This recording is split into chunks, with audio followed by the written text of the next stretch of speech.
When Maddie in Montauk, New York, notices her ex Gary using a tow truck to remove her automobile, she quickly leaves her home. It comes out that she owes property taxes on the house she inherited from her mother, and that her only sources of income are bartending and driving for Uber. As a result, the car is being repossessed.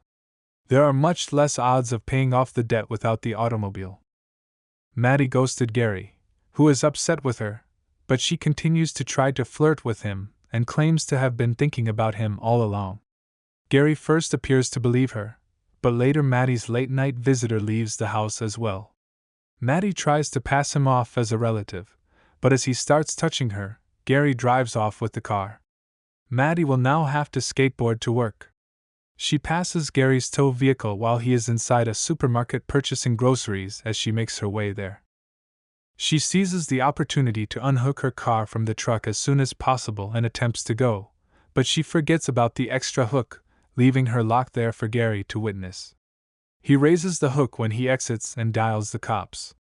Later, a buddy bails Maddie out, and she dashes to work. When a man tries to get a drink at the bar before they are officially open, Maddie gets into an argument with him and the manager reprimands her and tells her to go do something else.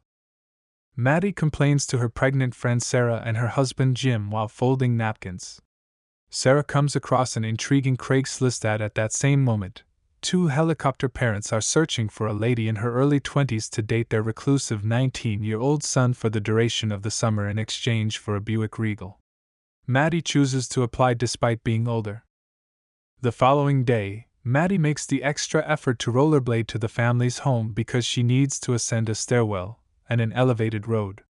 After asking some simple inquiries, the Beckers are hesitant to hire Maddie because of her age, 32.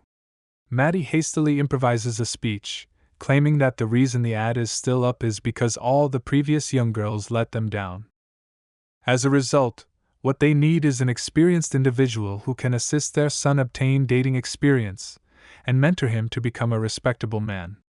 The Beckers support the concept and describe the circumstance. Their son Percy, who is 19 years old and an introvert, is socially awkward and only interacts with people online.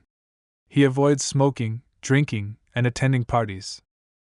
Before he leaves for Princeton, the parents want him to have fun, develop his confidence, and learn how to date since they are concerned that he is losing out on the adolescent experience. Maddie is offered the position, but her parents warn her not to tell Percy the truth since it will make him feel better about himself. Maddie dons a sensual dress, steals Jim's old van, and arrives at the animal shelter where Percy volunteers, asking for his assistance while feigning interest in adopting a puppy.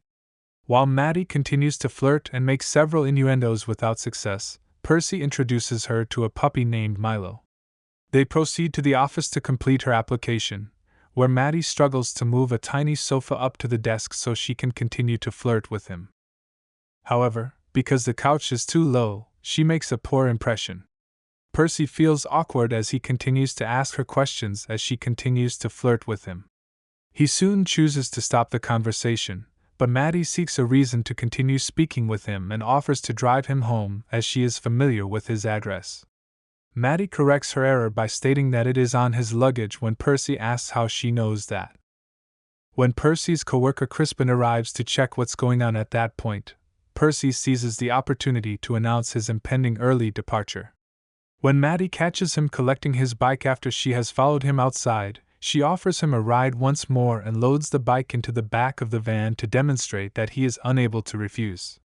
Once they're moving, Maddie makes an attempt to engage in polite conversation and jokes about holding Percy hostage. Percy is starting to feel a little uneasy due to this and the strange objects at the back of the bus. Percy tries to use his phone to seek Maddie for assistance when she takes a different path, but she snatches it away. They soon arrive at Maddie's house, and Percy immediately starts throwing paper spray in her direction since he believes she actually abducted him. Maddie, who is crying out in agony, reveals that she had been trying to score with him and that she just thinks he's extremely hot. They agree to meet up tomorrow for a genuine date after Percy, who can hardly believe it, apologizes and assists her in using a hose to wipe her eyes. The following night when Maddie is at a pub waiting, Percy arrives dressed in a suit with short pants due to the warm weather. Percy tries to get a Coke when the waiter asks them their order, but Maddie changes it to a drink so he may start living a bit. When their drinks are delivered, Percy immediately spits it out, so Maddie needs to coax him into drinking more so he may become used to alcohol before college. She tries to continue the discussion once again, but Percy is as uncomfortable and hesitant as ever. One of Maddie's ex-boyfriends interrupts them abruptly, boasting about his marriage and making fun of Maddie for ghosting him. Maddie responds with some sharp remarks before he leaves. Maddie and Percy then take a stroll along the sand. When Percy declines Maddie's request to go skinny swimming with him, an argument develops. Maddie begins gently taking off her clothes to divert him and give him a good look before diving into the lake. Percy quickly catches up to her since he didn't want to be left behind, and Maddie envelopes him in an effort to cheer him up. Unexpectedly, a gang of inebriated teens show up on the beach, mocking them before robbing them of their clothing. Maddie shouts at the teenagers, and when they don't pay attention, she emerges from the water in her undies and begins to beat them. In self-defense, the youths kick Maddie in a vulnerable spot, but she immediately gets up, recovers, and body slams a man, startling the group into fleeing. Then Maddie returns to Percy, but he objects to her use of force, which enrages Maddie since she emphasizes that it was done in self-defense and that Percy must learn to defend himself. She attempts to engage in conversation with him as well, but Percy says he can't do that with strangers. For the first time, especially, he has to establish a relationship initially. Maddie gets out of the water, gets dressed, and gets into the car, dragging Percy's belongings with her out of frustration. Percy pursues her while completely undressed and wants his clothing and phone back. However, Maddie merely gives him his clothes before beginning to retreat. Percy, who is nude, hops onto the bonnet of Maddie's car in a desperate attempt to get his phone. Maddie doesn't care and starts driving while Percy is still on the hood. By the time they reach the road, the police have caught wind of their antics, and Maddie is concerned that she could lose her driving privileges. She drives perilously close to the approaching train in an effort to elude the authorities. Following that, they travel to Maddie's residence where she starts dancing for Percy.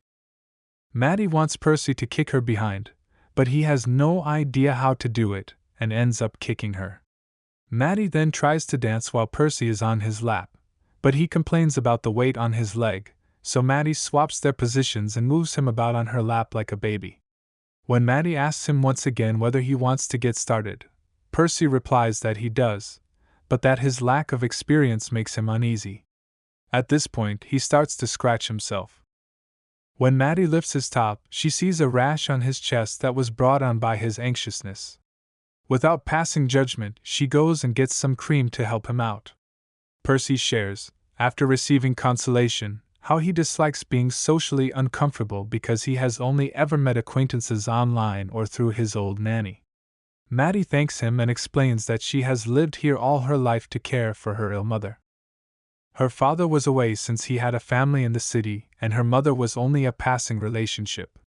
They decide to start dating before becoming physical after having such a meaningful experience together. Within a few days, Maddie and Percy start spending a lot of time together. They play laser tag, walk Milo and other dogs from the shelter, go to the arcade to win plenty of prizes, and taunt a little child until they are expelled. They have a great time together, and Percy begins to feel more at ease around Maddie. He used his tickets at the arcade to purchase a beer cap for her as well as a finger trap, which he coerces her into using alongside him. Maddie panics, but Percy is kind and shows him how to escape it. As they converse, they get to know one another better and discover things like the fact that none of them attended their proms. Maddie also recalls writing to her father to inquire about a visit, but that the letter was returned unread. Percy is able to muster up the guts to eventually kiss Maddie because to this exposed moment. After that, they go for a stroll and run across Jody, who they discover to be a middle-aged man. A frisbee they won at the arcade is thrown by Jody for Percy to retrieve. Jody accuses Maddie of coveting the family's money and inquires about Maddie's intentions with Percy after he is away from them. Maddie tells Jody she only wants to date Percy and suggests he feels the same way to silence him. Jody and Maddie merely put on a happy face for Percy when he comes back. Later, Maddie discovers a man she doesn't recognize when she hears someone ring her doorbell. The man claims that they were really close even though Maddie hardly recalls him. It turns out that they went to school together. As soon as it is revealed that he is there to get the house, Maddie still won't give it up and kicks him out while disregarding his threats of legal action. Later that evening, Percy drives Maddie to a nice dinner they had arranged as their own prom so they could be picked up by Percy in a limousine. They even swap flowers while driving. They enjoy themselves talking and laughing once they get at the restaurant. Maddie reassures Percy by suggesting that everyone should realize how amazing he truly is after he explains that he didn't want anyone at school to recognize him since if they didn't, they couldn't make fun of him. Later, Maddie sees a piano and persuades a shaken Percy to play it. He proves to be pretty talented, and as in homage to Maddie, he sings along to his playing while playing "She's a Man-Eater" by Hall & Oates. Everyone in the restaurant applauds as he makes his way back to his seat, where Maddie continues to compliment him on his skill. Their conversation is abruptly cut short by Natalie, a family friend who will also be a student at Princeton. When Maddie overhears Natalie and Percy having a fairly casual conversation, she becomes envious and frequently tries to persuade Natalie to leave. Natalie invites Percy to a reception for prospective Princeton students after it fails to function. Percy responds to Maddie's attempt to decline by saying he'll keep it in mind. Following Natalie's departure, Percy brings up his college plans and how they might meet up on the weekends, but Maddie clarifies that she doesn't do long-distance relationships. She views this as a brief summer romance that will end when Percy moves out. Hurt, Percy rushes out, and Maddie follows him right away into the limo. However, they uncomfortably sit very far apart, and Percy starts to become intoxicated, which is unusual for him. Percy says that they are driving to Natalie's party when Maddie realizes that they are now traveling in an odd route. Maddie was the one who advised him to spend more time with his schoolmates, so if she doesn't want to go, she shouldn't. Percy runs into the party once the limousine stops, spilling his flour along the way. Following him inside after some reluctance, Maddie loses track of him amid the throng. When Maddie starts asking around about Percy, the young people mock her for attempting to blend in with the adolescents and threaten to film her rude responses on social media if she continues. Two females eventually let her know that Percy entered a room with Natalie. Maddie goes upstairs and starts looking in every room, worried that Percy could be seeing someone else for the first time. Maddie is upset that the younger generation isn't performing the dirty work. Finally, she locates a closed room. When she knocks, no one replies, so she runs and smashes the door with her entire body. Given that Percy is intoxicated and partially nude while they are together, Natalie insists that nothing occurred. However, Percy admits to having taken something. Percy was simply forced to vomit up medication for his headache, not anything unlawful, as Maddie dragged him to the restroom right away. At that point, the party host and his parents show up, and they start yelling at Maddie for being an adult at a party for teenagers. Percy, who won't tolerate Maddie being called names, tries to attack the father, but the man avoids him, so Percy instead hits Maddie in the neck. Percy puts his head on Maddie's lap in the limo as they leave the party so she may comfort him as he apologizes for accidentally striking her. He then says he's ready for her and pulls out some protection, but as Maddie shows him how to open it, he unexpectedly reveals his love for her. Percy can understand Maddie's point and returns to laying his head on her lap for the remainder of the voyage when she mentions that he is inebriated and they shouldn't do anything tonight. The following morning, Percy awakens in such a cheerful state that his parents can't help but notice it. Percy claims he is ready to obtain his own driver's license, and his parents are overjoyed to see him breaking out of his shell so he may take his girlfriend places. When Percy informs them that he won't be attending Princeton because he wants to stay in Montauk with Maddie, the joy immediately dissipates. When Percy has left, the Beckers urge him to wait for them in the car. They then phone Maddie, who tells them she wants to back out of the arrangement since Percy is growing too attached. The parents concur and inform her that she will still receive the vehicle because she did help Percy come out of his shell, but that she must persuade him to attend Princeton as a final resort before they call it quits.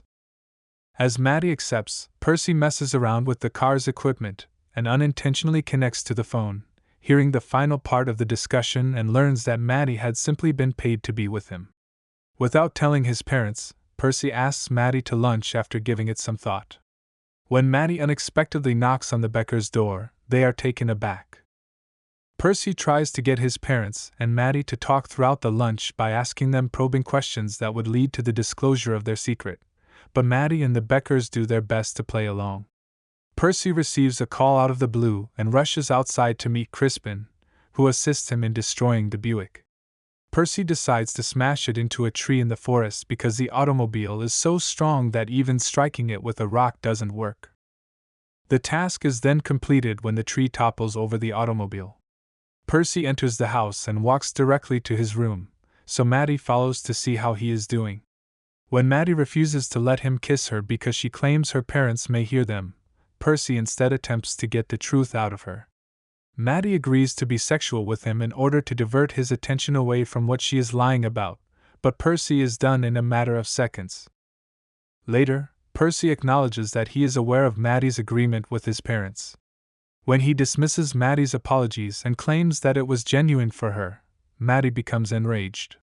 She argues that he will never comprehend the struggles that the underprivileged face in order to exist, but Percy counters that she is wasting her life in that home waiting for her father to apologize, forcing her to leave the house in a furious state. Later, Percy confronts his parents and begs them to stop supporting him and let him make decisions for himself. However, the breakup is difficult for him, and he returns to being an introvert who prefers to play video games alone in his room. Maddie continues to get the damaged vehicle, which she starts driving for Uber. When she arrives, clients are frequently hesitant, but she forces them into the car nevertheless. Maddie ultimately accumulates enough money via hard labor in the bar and driving to settle her bills. With Sarah and Jim, she goes out to celebrate the momentous news that they are relocating to Florida because they are unable to afford to purchase their own home in Montauk. Sarah explains to Maddie that she is even more surprised that Maddie is remaining despite how miserable she appears to be in this place. Maddie is stunned that they are going. Maddie brings a guy home to show that she's truly doing okay, but she finds herself attempting to get to know him better rather than getting sexual because she wants a relationship.